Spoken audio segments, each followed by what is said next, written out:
Hai everybody, selamat datang di Kotaro Kreatif dan masih bareng sama saya Wawan Kotaro. Dan di samping saya ada seorang tukang kayu, ada Pak Gimen. Pak, sehat Pak? Sehat Bang. Sehat, Alhamdulillah. Oke, jadi topik kita kali ini adalah membahas tentang seorang tukang kayu Pak Adi Gimin dengan channel Adi Gimin 7 yang sekarang sudah sampai di silver play button, yang sudah mencapai 100.000 subscriber. Jadi kan ini video yang ke berapa kali ya Pak ya? Kedua ya Pak ya? Ketiga atau kedua ya Pak? Ketiga ya? Ketiga. Ya. Jadi video yang pertama itu kita ngomongin tentang short ya. Ternyata short itu penambahannya sangat-sangat signifikan pada waktu itu. Yang kedua adalah tips-tips tentang bikin shot kalau nggak salah waktu itu ya, tentang kayu dan lain sebagainya. Oh enggak, yang kedua itu pencapaian 100.000 subscriber Pak ya? Ya, 100.000 subscriber. Iya, tapi belum sampai silver play buttonnya. Kalau nggak salah gitu. Belum. Iya betul, baru aja 100.000 subscriber, hanya tukang kayu 100.000 subscriber. Ini adalah video yang ketiga, episode yang ketiga, bareng sama Pak Gimin, channel Adi Gimin 7. Karena kenapa kita harus bikin video ini? Karena sesuai dengan permintaan saya waktu itu, Pak, nanti kalau misalnya silver play buttonnya udah datang, kita bikin video lagi ya gitu. Akhirnya datang dan akhirnya sudah sampai di rumahnya Pak Gimin di Solo ya Pak ya? Iya betul, di Solo Timur. Boleh dong di unboxing Pak? Seperti apakah? Nah, coba dong di unboxing biar untuk motivasi para YouTuber pemula. Pak, coba Pak dibuka, di unboxing, di review satu-satu. Wes. Udah dibikin video ya kemarin ya? Di channel sendiri udah dibikin video ya Pak ya? Udah, tapi saya belum upload. Oh, belum upload, oke. Nah, seperti silver play button. Nah, habis itu review Pak satu-satu Pak, di dalamnya ada apa aja? Wah, tentunya review. Busa. Seperti ini nih Pak. Apa Bang? Coba dibaca Pak. Namanya. Apa Pak itu Pak? Coba dibaca Pak. Selamat atas pencapaian subscriber Anda. Gitu. Ini. Oke, oh ucapan selamat ya, kartu. Oke, kemudian yang berikutnya dapat sertifikat kalau nggak salah. Ya nih, seperti ini nih. Pakai bahasa Indonesia, bahasa Inggris Pak? Bahasa Indonesia Bang. Bahasa Indonesia. Itu dari siapa? Coba yang tanda tangan siapa itu? Ini dari Susan Posiski. Iya itu. Siapa? Dia itu siapa Pak? Coba dibaca Pak. Coba dia itu siapa Pak? Manajer atau siapa Pak? CEO ya, CEO YouTube. Nggak tahu ini dari mana, belum saya. Oke. Bahasa Indonesia ada pertanyaan-pertanyaan juga di sini. Pertanyaan apa Pak? Pertanyaannya di sini, apakah Anda ingat subscriber pertama Anda? Wes. Atau subscriber yang 100.000 itu, apakah Anda ingat subscriber yang 100 itu? Pertanyaannya ada 3 nih di sini. Begitu ya. Itu nanti di figura pasti Pak ya, sertifikat itu Pak ya. Ini rencana sih mau saya laminating Bang. Laminating di figura nggak? Figura kan bisa bikin sendiri pakai kayu ya Pak ya? Ya, nanti pakai kayu. Asik. Terakhir ini di dalamnya ada seperti ini nih. Apa itu Pak? Ada jenis apa itu namanya? Recognize your team. Oh, ya. Nah, terus untuk wujud sesungguhnya, ini kayak gini. Nah, seperti ini. Ada namanya Pak ya? Ya, ada namanya. Nah, wujudnya ada seperti ini. Itu prosesnya namanya, pada apa tuh Pak? Adi Gimin 7. Adi Gimin 7. Oke, selamat untuk Pak Adi Gimin 7 sudah mencapai 100.000 subscriber dan sudah dapat silver play button. Semoga kita juga nyusul ya Pak, doain ya Pak ya. Iya, semoga saja Bang Wawan dapat, sukses terus, maju terus untuk channelnya. Oke. Semua teman-teman. Oke, tapi kalau ngomongin proses silver play button itu gimana? Ini kan banyak, mungkin ada YouTuber yang lagi nonton udah 100.000 subscriber tapi belum dapat itu namanya silver play button. Persyaratannya apa saja? Terus proses pengirimannya gimana, Pak? Sebelum kita ngomongin tentang perjalanan nanti kita bakal bahas perjalanan dari nol sampai menuju ke silver play button. Nah, sekarang kita pengen ngomongin prosesnya. Proses ngeklaimnya, terus ngirimnya berapa lama, dan apa tetek bengeknya itu gimana caranya supaya bisa sampai di rumah? Itu awal saya dapat email ya, email dari mana itu? Pokoknya saya dapat email aja kalau saya dapat silver gitu ya. Jadi saya klaim, terus klaimnya itu mesti daftar ini. Nama channelnya apa ya? Kalau nggak salah itu YouTube Creator. Lupa saya. Ya, terus alamatnya itu diisi, alamat yang mau dituju itu, alamat kita maksudnya. Terus itu kalau nggak salah tanggal 20 November saya klaim itu.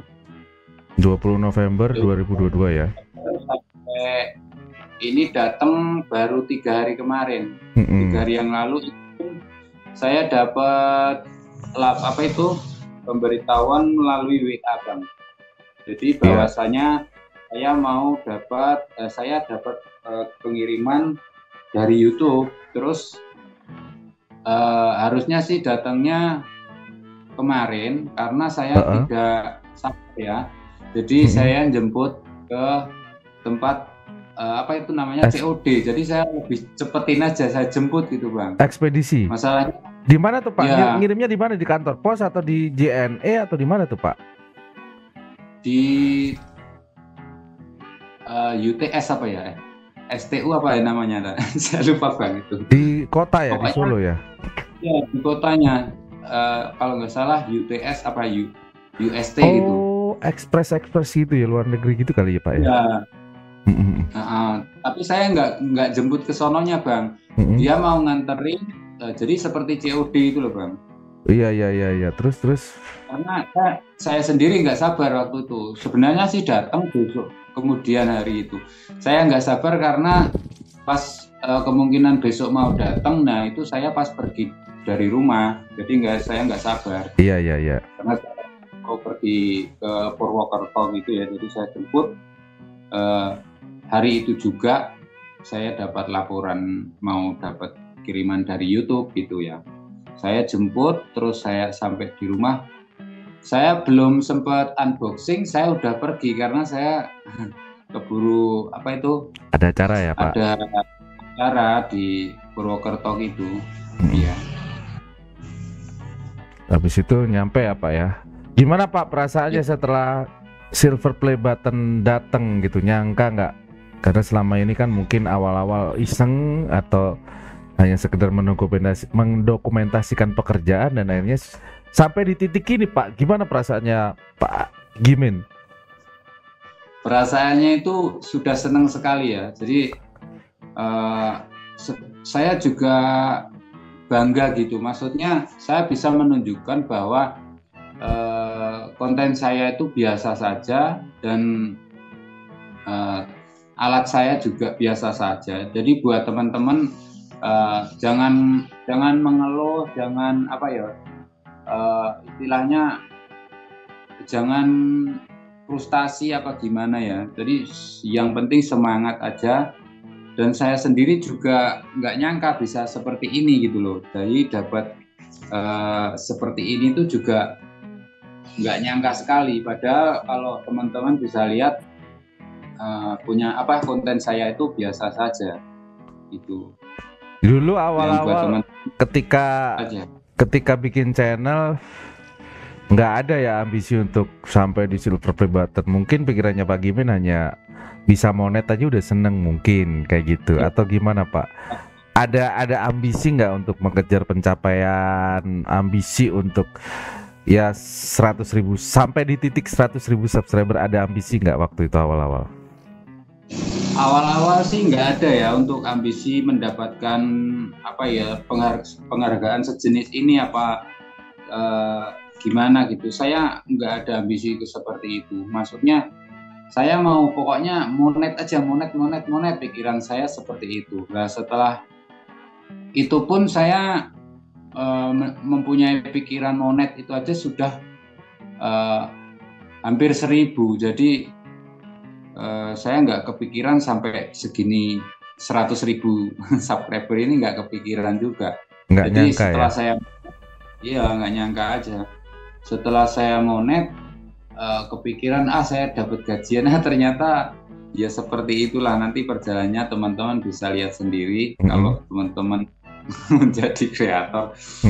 Terus habis itu saya baru berambisi mendapatkan 100.000 subscriber itu setelah ada shot itu, Bang. Oh jadi ada keyakinan ya? Oh ini bisa nih Ya, kayak 100.000 ya? ya ada keyakinan bahwa kalau bikin shot ini seperti ini, otomatis saya ada ada gairah ke situ lah gitu. Gitu ya Pak ya. Oke. Udah 100.000 subscriber, silver play button Pak. Dulu kan Pak Adi Gimin ikutan live streaming kita, sering nonton konten-konten kita di akhir 2000, mulai 2001 ya, akhir 2021 ya, 2021. Itu apa sih Pak yang Pak Gimin, jadi yang ditonton Pak Gimin dari tutorial kita itu apa dan yang diterapkan apa gitu. Jadi sari-sari pati apa yang Pak Gimin rasakan dampaknya ketika nonton edukasi kita, terus menerapkan di channelnya Pak Gimin, apa nih yang dirasakan? Apa aja gitu kira-kira yang didapat? Yang saya rasakan ya setelah kan waktu itu saya pengen jadi YouTuber itu nggak punya ilmu apa-apa, Bang. Ya. Jadi maksudnya ilmu YouTube itu nggak punya sama sekali. Karena saya nggak punya, ya terus saya kan nyari-nyari kan di YouTube, tutorial YouTube gitu kan. Bagaimana sih jadi seorang YouTuber gitu kan. Nah, nggak taunya saya menemukan channel Bang Wawan ini. Terus setelah itu Bang Wawan tuh cara penyampaiannya itu mungkin kalau orang Jawa bilang gatok ya sama saya itu. Jadi istilahnya ini bagus banget ini tutorialnya, Wah. Terus saya belajar terus setiap live, saya pasti on juga ikut live Bang Wawan gitu. Jadi setiap ilmu, toh itu saya mau tanya, toh itu saya mau lihat doang, itu saya masukin aja, sekiranya saya bisa lakukan aja. Terus yang saya ambil itu salah satu kata-katanya ya tidak ada YouTuber yang gagal, yang ada YouTuber berhenti upload, itu satu. Terus yang kedua itu konsisten. Yang ketiga itu satu tema, maksudnya fokus ya. Ya itu udah rumus. Sepertinya sih seperti itu, karena yang sudah saya jalanin itu ya itu satu tema itu tadi. Terus konsisten, maksudnya konsisten tuh ya satu tema itu tadi, mungkin nggak campur-campur. Terus toh mau seminggu upload 2 kali ya semaksimal mungkin, kalau bisa 2-3 kali gitu. Jadi konsisten tuh mungkin seperti itu kali ya Bang ya. Saya nggak tahu ilmu itu seperti itu sih. Iya, saya dapat dari Bang Wawan itu aja gitu. Jadi diterapkan ya Pak ya. Penerapannya, proses penerapannya gimana Pak? Itu kan ilmu itu, katakanlah materi yang saya sampaikan itu tidak semudah apa yang saya sampaikan. Konsisten, kata-kata konsisten. Mungkin kalau kita hanya bicarakan dan kita pikirkan mudah, melakukan hal berulang-ulang, upload. Kan pemikirannya semudah itu. Nah, tidak semudah ketika di lapangan, ketika mengeksekusi apa itu kata-kata konsisten. Nah, Pak Adi Gimin sendiri gimana prosesnya untuk bisa konsisten, fokus? Pasti kan kalau fokus satu tema ada godaan nih Pak, ada godaan. Oh lagi viral ini nih, pengen pindah tema dan lain sebagainya. Nah, kan harus ada istilahnya sabar ya Pak ya. Sabar, konsisten dan lain. Pak Adi Gimin gimana ceritanya waktu itu mengeksekusi apa yang disebut dengan konsisten, fokus satu tema? Itu gimana eksekusinya Pak? Ya, eksekusinya begini Bang. Jadi konsisten yang saya maksud itu bukan sekedar konsisten waktu ya. Jadi saya sendiri masukinnya itu bukan sekedar waktu. Jadi konsistennya itu di tema itu tadi. Jadi temanya kalau misalkan reaction, misalkan reaction ya reaction terus. Jadi jangan reaction terus nanti pindah ke mancing lain atau jauh sekali gitu Bang ya. Misalkan kita ke kayu ya kita jangan tebang kayu, misalkan kita fokuskan tebang kayu ya tebang kayu gitu, misalkan walaupun temanya satu, tema besarnya kayu, tapi misalkan kita upload ya kita keahlian kita di bidang tebang kayu ya tebang kayu, gergaji striker kayu yang gede itu gitu. Jadi jangan nanti kerajinan dicampur itu bukannya ini ya Bung ya, tapi sepengetahuan saya aja ya. Jadi misalkan kita kerajinan kayu ya kita fokus ke kerajinan prosesnya itu. Jadi jangan sampai dicampur dengan tebang kayu besar di hutan, itu kan lain juga.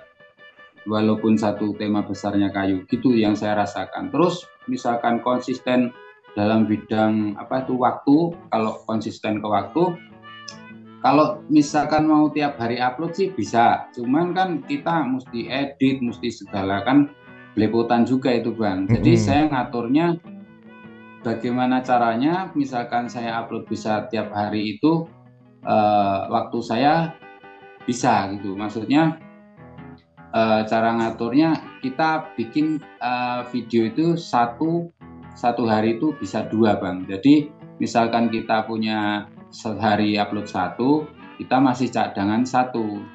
Misalkan besok kita nggak ada waktu luang buat bikin konten, kita bisa upload video yang sudah kita bikin kemarin gitu. Jadi mesti begitu Bang, saya seperti itu. Kalau saya sih. Ya. Titik terendah Pak Adi Gimin waktu menjalani proses itu kapan Pak? Ketika di angka subscriber berapa? Titik terendah itu dalam artian waduh susahnya, paling susah itu di titik berapa? Terus mungkin ada istilahnya hampir menyerah juga mungkin. Itu kapan Pak? Diingat sampai akhirnya Pak Gimin berhasil melewati itu semua dan sampai di titik ini 100.000 subscriber. Itu pasti semua konten kreator, saya juga pernah mengalami hal itu. Titik terendahnya kapan Pak? Kalau ingat. Titik terendahnya saya pas mau mencapai sebelum monet malah. Itu belum kenal shot ya Pak? Belum kenal shot. Waktu itu di titik terendah saya itu sekitar pokoknya di bawah 1.000, di atas 700-an lah. 700-an subscriber. Itu saya sampai sakit. Sampai apa Pak? Bener, saya sakit. Sakit? Waktu itu saya sampai sakit. 3 hari saya pusing kepala. Gara-gara channel YouTube? Iya betul. Kenapa itu perjuangan Pak? Bener. Kenapa Pak? Saya pengen tahu sampai sakit itu kenapa? Apa yang ada di pikiran? Apakah ada kecewa? Apakah ini kayaknya pesimis? Atau apa nih penyebabnya? Sampai segitunya Pak ya? Iya betul, karena saya merasakan sendiri Bang. Karena saya gini Bang, di samping saya memikirkan dapur ya, mohon maaf ini, saya juga harus memikirkan konten. Jadi di satu sisi ada pesanan di luar konten, ada orderan gitu ya. Terus kalau saya bikin konten, orderan saya terhambat, maksudnya waktunya itu menjadi panjang gitu. Terus kalau saya fokuskan ke orderan, saya ini mau monet gitu loh. Jadi seperti itu Bang. Akhirnya bingung ya Pak ya, bimbang gitu ya. Akhirnya bimbang sampai segitunya Bang saya perjuangan tuh. Sampai sakit, berarti Bapak itu memang benar-benar bermimpi membesarkan channel ya, bukan hanya sekedar iseng ya Pak ya? Iya, nggak sekedar iseng waktu itu. Sekedar iseng sih iya dulu, cuman yang namanya mau monet Bang, yang namanya berita YouTube itu kan seperti itu ya. Iya. Kalau udah jadi begitu gitu kan. Nah, ya baru mau monet seperti itu. Apa sih Pak mimpi dari Pak Gimin sehingga sampai sakit itu? Kalau misalnya mimpinya nggak gede itu nggak mungkin sampai kepikiran sampai sakit, itu nggak mungkin. Apa sih Pak Iya, iya. mimpi besarnya sampai segitunya membangun channel YouTube itu apa Pak yang memotivasi Bapak? Ya memotivasi saya itu ya gini Pak. Karena saya punya apa namanya ya, pemikiran walaupun umur saya masih muda ya, tapi kan yang namanya pekerjaan itu kan kalau bisa kan tukang kayu itu kan kerjanya kotor Bang ya. Iya. Banyak debu, banyak istilahnya ya kotoran-kotoran. Iya. Itu sepertinya kok kalau saya nanti sampai tua itu kerjaan saya itu di tempat seperti itu, di mana kesehatan saya gitu Pak. Oh, jadi untuk meminimalisir itu, maksudnya untuk meminimalkan jangka panjang ya Pak ya, mikir jangka panjang. Oke. Saya pikir ini proses ini harus saya kurangi nih. Gitu. Jadi saya bisa mendapatkan apa itu penghasilan, nggak di debu-debuan yang banyak seperti ini, dan kerjaan saya bisa saya minimalkan untuk apa itu resiko saya gitu. Nah, pertanyaan berikutnya, kenapa harus YouTube gitu? Apakah tidak ada hal lain, misalnya bikin pabrik kayu atau jadi pengusaha kayu yang tidak harus eksekusi sendiri, atau kan biasanya gitu, ada yang tukang kayu itu jangka panjangnya mikirnya perusahaan, bikin tim, bikin apa. Nah, apa Pak? Mungkin Bapak pernah terinspirasi dari seseorang di YouTube, orang-orang sukses di YouTube, atau apa nih motivasinya nih kira-kira? Kok YouTube yang dipilih gitu loh? Ya salah satunya ngelihat YouTube ya, jadi terinspirasi orang-orang YouTuber tuh katanya duitnya banyak gitu ya, salah satunya itu. Siapa Pak? YouTuber siapa Pak yang menginspirasi? Sorry saya potong. Yang menginspirasi siapa nih? Semua orang pasti nih, yang lagi nonton, saya pun juga gara-gara nonton si A, tiba-tiba wah saya termotivasi nih gitu. Gimana?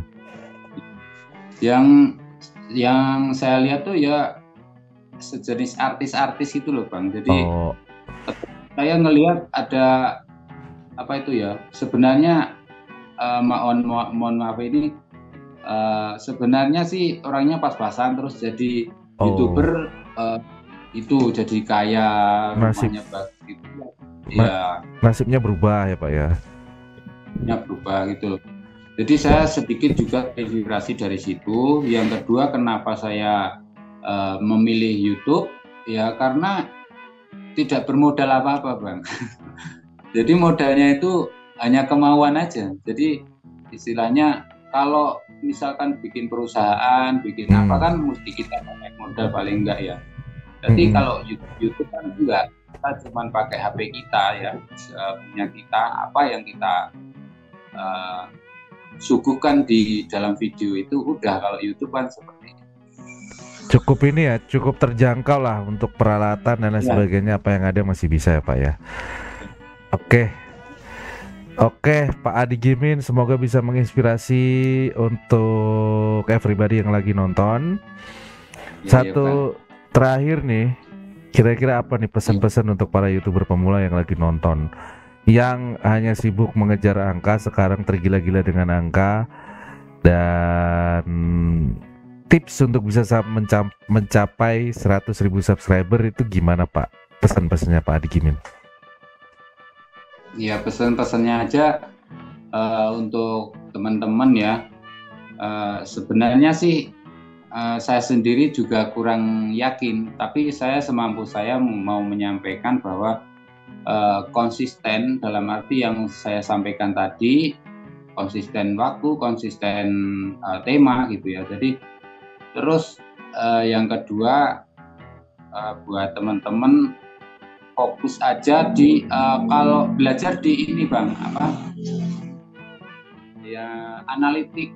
Ya, jadi belajar memahami analitik itu berjalannya, kalau saya sih seperti itu ya. Nanti nggak tahu nanti di lapangan teman-teman bagaimana. Cuman yang saya pelajari sih di analitik itu kita mesti paham penonton kita seperti apa, dan kalau kita suguhkan video seperti ini penontonnya itu seperti apa, itu kita mesti belajar dari situ juga, karena kita nggak bisa upload video walaupun bagus tapi kita nggak paham analitik itu acak-acakan, jadinya nggak bisa. Nah, yang pesan saya buat teman-teman, walaupun udah pinter bikin konten, tapi kita juga harus berusaha pinter di analitik itu tadi, gitu Bang. Oke, jadi kesimpulannya kalau boleh saya simpulkan, saya mengambil satu kalimat untuk dari Pak Gimin, bahwasannya kita harus konsisten. Nggak apa-apa nggak yakin di awal, itu hal yang sangat wajar. Tapi konsisten, jangan ditawar lagi, itu wajib ya Pak ya. Daripada di awal-awal sok-sokan yakin bisa tapi endingnya nggak konsisten. Jadi nggak apa-apa nggak yakin ya Pak ya. Awal-awal wajar ya Pak ya. Tapi konsisten wajib. Mending nggak yakin tapi konsisten terus, daripada yakin jatuhnya sok yakin karena berhenti upload karena tidak konsisten. Gitu kali Pak ya. Sepakat ya Pak Gimin ya? Ya, sama-sama. Karena semua ini adalah sebuah perjalanan. 100.000 subscriber Pak Adi Gimin ini bukan tujuan, tapi itu adalah bagian dari perjalanan Pak ya. Betul, iya. Jadi kalau misalnya 100.000 subscriber itu adalah sebuah tujuan, dipastikan Pak Gimin udah berhenti, udah selesai kan, tujuannya udah nyampe. Apakah Pak Gimin mau berhenti? Pertanyaan saya enggak ya, karena ini adalah sebagian pause atau pit stop, pemberhentian sejenak untuk merayakan sedikit pencapaian 100.000 subscriber.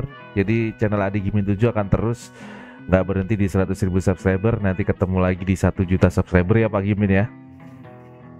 Nanti ketemu lagi di 10 juta subscriber dan seterusnya, sampai apa yang ada di mimpinya Pak Gimin itu, yang awal-awal melihat artis, youtuber yang udah sukses, yang awalnya orang biasa, jadinya dia itu jadi punya rumah mewah, punya mobil mewah dan lain sebagainya.